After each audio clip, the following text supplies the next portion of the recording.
and thereby mitigate a little bit of the union influence here, Chris. How's turnout running today? We're hearing that it's running very heavy, especially for an off-year election. There are no statewide candidates up for office in this election. Obviously, no presidential election. So it's a lot of local issues, but people are energized on both sides about this, and we're hearing reports of very high voter turnout, higher than usual for an off-year election. Doug McElway, you're great to help. Thanks for stopping by. My pleasure, Chris. Okay, gentlemen. So let's talk first about Ohio. Where you have, as Doug pointed out, you have John Kasich's signature initiative on the ballot, and you have Barack Obama's signature initiative both on the ballot in Ohio. And if you believe the latest polls, which I should say were predicated on a smaller turnout model than is currently materializing in Ohio, but if the last polls were correct, both of them would lose. That Obama's central initiative and Kasich's central initiative would both be voted down from Ohio voters. Is this a wash? What do we take away from this? Give us your 30-second analysis. Start with you, David. I think Ohio is key and pretends for 2012 in that I think it's by 2-1 that this ballot initiative is going to win. Whoa. Or the Democrats and Labor are going to win. Kasich's going to go down on defeat on it. And I think that it's a testament to the organizing strength of Labor and Democrats in the coalition that are going to get the voters out today on a beautiful day in Ohio where we tend to want higher voter turnout, contrary to our opposition. Usual. Right. And we're going to see that. And I think it will be a testament of all the ballot initiatives around the country and all the governor's races that this thing will pretend for 2012 because of the organizing strength that will be displayed. Now, Brad, before I get to you, I want to ask this, though. If the unions demonstrate that they can win in Ohio even when President Obama has low job approval, relatively speaking, in the state, and when his signature initiative is voted, if it's voted down by people, does this increase the power of unions, especially government unions, in terms of the Democratic coalition? Does it give them additional clout at the table? Look, I think what we saw in Wisconsin and other states, including Ohio, and the assault on labor, that it's gotten them fired up, and Republican governors have awaken the tiger, and they're coming after it to protect their collective bargaining rights, among other things, in this whole economic situation that we're in, and that the burdens just shouldn't be laid at their feet or on their shoulders, but that it should be a fair shared deal in dealing with the challenge. Brad, why'd you guys awaken this tiger? Apparently it sounds like it's going to eat you. Well, we may get bitten. Right. But we're going to live to fight another day. And if Obama loses on health care and Kasich loses on unions, it's going to be a wash. But let's remember this. Off-year elections are not presidential elections. This is true. And this may work in the Republicans' favor with regard to economic issues next year. Right. So unions may be able to pull this off because they have a vested interest and their people are coming out. It may be negated by the backlash that may take place in 2012. So let's see how it all shakes out. You win some, you lose some, but in the end, I think the Republicans in Ohio are in really good shape. Obama's not going to take that state, in my opinion, in 2012 like he did in 2008. You heard that. I hope my face reads a challenge. That's right. Okay, well, for the record, we'll stipulate that David is cast a scant view. Now, one more question about that for you. On the health care mandate, when Mitt Romney was out in Ohio, he went out to support or oppose the initiative that would repeal the Kasich law about limiting collective bargaining power. Then they asked him about what you think about it. He said, well, I'm not going to tell anybody what to think. And the reason pretty clearly was that the other ballot initiative is not so hotsy for Mitt Romney because that's also his central legislative accomplishment as governor of Massachusetts. Yep. Is there a concern for Romney if the Obamacare question gets spiked? No, because I think our ace in the hole is the Supreme Court. Okay. In June, I believe the Supreme Court, in probably a 5-4 decision, will knock out Obamacare. Okay. And if Obamacare is knocked out nationally, right, of course, any ballot initiatives become moot at that point. But more importantly, Obamacare is dead. And it's not Romney. We're not talking about Romney care anymore. We're talking about the survival of the president's signature issue goes down in flames in months to go before the election. We'll have to have a whole show sometime. I promise I'll have you both back to talk about. I could be brief. Right. But to talk about the fact that Powerplay holds that it's good for Obama if the Supreme Court strikes down the health care decision because he doesn't have to run on it and it goes away. But anyway, I promise we'll do a whole segment on that sometime. We got to move through these other states. We have these other states that are voting. Are either of you Virginians? Yes, right here. Did you go vote today? I did, yes. Okay. The lines were longer in my precinct in Virginia than I have ever seen them in an off-year election. Lots of turnout. I was really surprised. And we're getting anecdotal reports from Kentucky, Mississippi. High voter turnout today for an off-year election. New Jersey.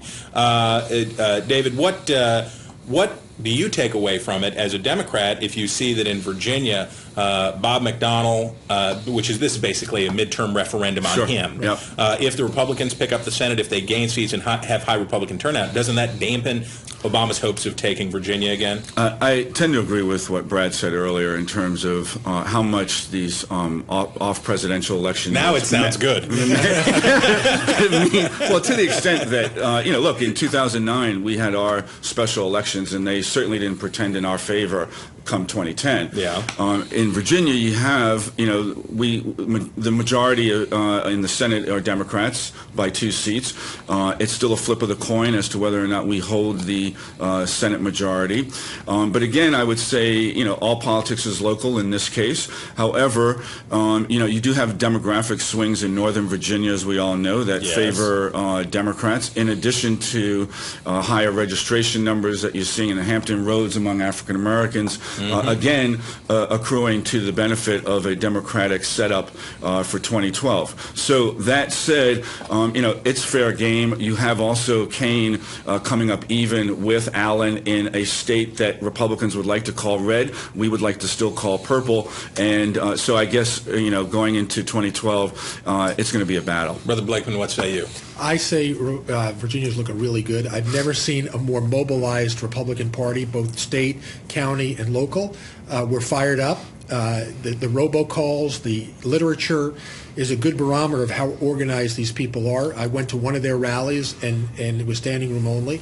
So I feel very good about Virginia. I think it's another state that Obama is not going to be able to look to. Same thing in North Carolina and We're Indiana. looking to it. I think you'll look at it as it passes you by. As it passes you by. All right, well, Powerplay says this. Powerplay says Bob McDonnell's got almost 70% job approval rating, and that makes it tougher day by day for the Democrats in Virginia. We're going to take a quick break, but while we do, here's your assignment, Internet. Here's your job. Herman Cain's going to have a press conference tonight at 5 o'clock to rebut the latest allegations of sexual impropriety against him by a former employee of the National Restaurant Association lobbying group. What do you want to hear Herman Cain say? Not what should Herman Cain say. What do you want to hear Herman Cain say? So please tell us. You can go directly into the chat. You can talk to us there, or you can go to Twitter and you can hit me at C. Steyerwalt and tell us, what do you want Herman Cain to say in his press conference tonight? Okay? So stick around. That I'm done talking about this. I was talking about the firestorm last week. I see. I wasn't talking about this new firestorm that we discovered today. But no, we are going to talk about this one, and I am going to talk about it at the press conference. And if there are future firestorms, will you talk about them? I will talk about any and all future firestorms, because here's one thing people don't know about Herman Cain. I'm in it to win it. That was Herman Cain with the Firestorm Weather Report on Jimmy Kimmel on ABC last night. And this is Powerplay. Welcome back with David Mercer and Brad Blakeman. He's the blue team. He's the red team. This is Ford, Chevy, whatever you want to call them. Here they are. And we've eaten up a lot of time, so I want to move quickly through this, and I want to get to your chats, Internet, because you talk about Herman Cain a lot. So Herman Cain, this is the fourth effort at a approach for Herman Cain. First we had deny, there's nothing, there's no settlement. Then we had, I will stipulate that some things happened and there was a settlement. And then we had thing 3, which is I'm not talking about this anymore no matter what, 999. And now we have, I'm going to attack my accuser and rebut each one of these firestorms as they come forward. I'd add a fifth, and that's the race card right at the beginning. Well, yeah, that was the high-tech lynching stuff, which Right. is something that Republicans generally don't do a great job of playing identity politics. So, has he settled upon the right answer now for dealing with this? What do you say, David? I say the statement we just heard should have been the statement from 10 days ago when this all broke. And I think it's a little too late.